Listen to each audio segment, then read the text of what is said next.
So today is the 15th of November and I am pruning the summer fruiting raspberry canes, the ones that have fruited last year, out. And in addition, I am adding compost to the area to feed them for next year.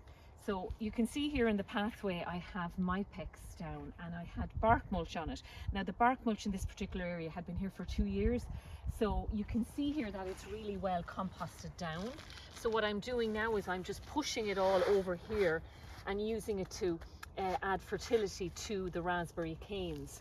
So once I have all of that done, then I'm coming back here and I'm putting fresh mulch back again next to it as a weed control barrier. But in addition, because it's bark mulch, it will eventually break down and then I will use that again to compost over here. So while I'm doing that then, so just to show you the canes that you prune out, so you can see here I pruned out all of the canes that fruited this past summer, and if you come up closer you can see the colour. These guys are more of a silvery colour, so these are the ones that are dead, and these guys that are a brown colour are the ones that will actually fruit next year. So I've just gone through and I've taken out this section here, and you can see up here I have a lot of the canes. So what I'll do then is I'll probably chop up those canes and put them in at the base of the composting system when I start a new bin down below.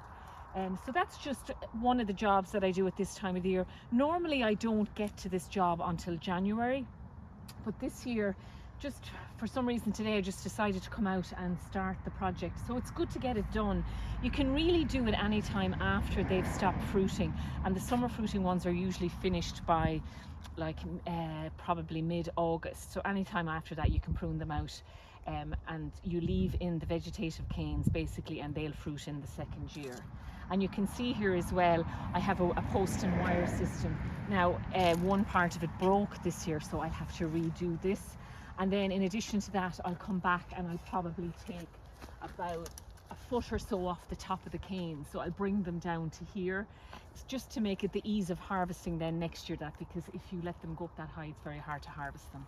So that's just the basics on pruning the raspberry canes, and we'll come back to it again at some point in the springtime once they start to put on foliage.